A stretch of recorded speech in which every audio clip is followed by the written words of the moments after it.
Hey friends. So today I want to share something that's become a beautiful part of my own walk with God, and I hope it becomes a gift for you too. One of the things I learned on this journey is that freedom isn't about comparing ourselves to other people. It's not about keeping up with somebody else's timeline or wondering why they can drink and we can't, or why is it taking me so long to get there. It's a very deeply personal journey. It's about you and God. And one of the questions I found myself asking more and more simply is, Lord, what are you doing in me, in my life right now?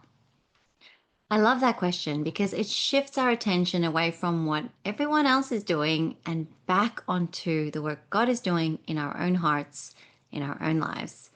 That's where today's practice comes in. This practice is called the Examen, and if you've never heard of it before, don't worry. The Examen is just a simple prayer of reflection developed by St. Ignatius of Loyola over 500 years ago.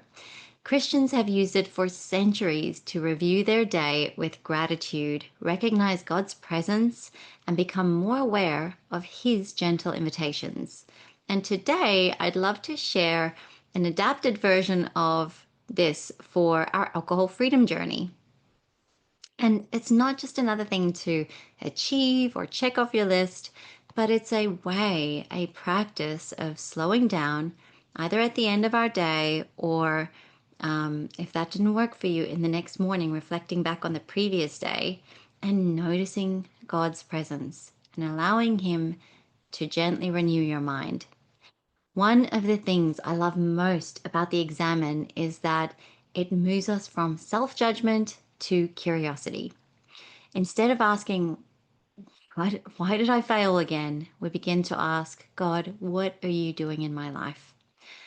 So I've also created a printable version of this that you can download below this video, and you can come back to this practice whenever you like.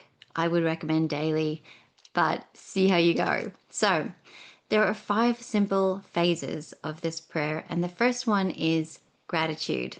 The psalmist tells us, enter his gates with thanksgiving and his courts with praise. So before we reflect on anything else, we simply become aware that God is already with us, and we just ask, Lord, what gifts did you give me today? Thank Him for always walking beside you. It doesn't have to be huge things. So we reflect on our day, starting with the morning, and just pay attention to the ordinary moments that we sometimes just miss when we're not paying attention.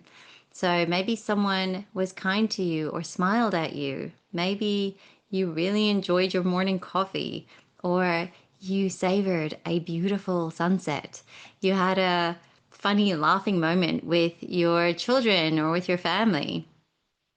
Our brains naturally want to focus and hone in what's wrong, and gratitude is one of the most profound ways that we retrain our brain to notice what God has already given us, what He's already doing for us every single day. So spend a few moments simply saying thank you. Next, we ask for light. Before we go into reviewing our day, we just ask God's perspective by saying something like, Lord, help me see this day through your eyes. Not through shame or perfectionism or fear, but through His love. Ask Him for the grace and clarity to just notice what He wants you to see. The third step in this prayer is to review the day. So in this step, you're going to pay attention to your emotions as you replay the day in your mind like a movie, noticing when you woke up, what you did, where you went, your mid-morning, into your afternoon, the people, the places, the spaces. In this replaying of the day, notice where you felt most alive, where you experienced peace, where you felt close to God. Maybe it was during a walk or during prayer or noticing beauty. God speaks through ordinary moments. The more we notice them, the more we begin to recognize His fingerprints all over our lives. Now, also notice where in your day you felt drained, where you felt a lack of peace, where comparison showed up, or stress, or loneliness, or shame, or moments where you craved or romanticized alcohol. Just notice. Don't judge. It's just awareness. Next, number 4 is we receive God's grace. When you bring those difficult moments to God, if there's something you regret, offer it to Him and receive His mercy and forgiveness. And ask Him, what are you showing me? Maybe He's revealing a trigger, or He's reminding you that you forgot that you're deeply loved, or He's inviting you to ask for help. Acknowledge moments you fell short, made mistakes, or reacted poorly, and just take a moment to ask for God's healing, mercy, and forgiveness. The 5th and final step is resolve, or look forward. We look forward to the day ahead or tomorrow, whenever you're doing the examen, and consider any upcoming tasks or challenges or people that you might come across, and ask for the grace to live and interact well and to make better choices. And just ask, Lord, what is one step you're inviting me to take tomorrow? Maybe it's texting a friend, or going for a walk, or spending 5 minutes with God before checking your phone, or when that craving comes up. Our brains love dramatic, all-in transformations, but God usually works through daily small faithfulness. One choice, a prayer, a surrendered moment. That's how lives change slowly over time. As we finish, I'd love to invite you to try this Freedom Examen for a week, every evening.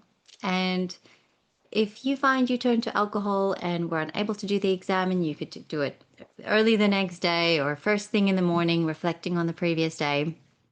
Just 5 minutes. No pressure or perfection, just noticing God and where He is at work in your life. If this video encouraged you, I'd love for you to leave a comment below and let me know what spoke to your heart the most and what you're noticing. Until next time, grace and peace.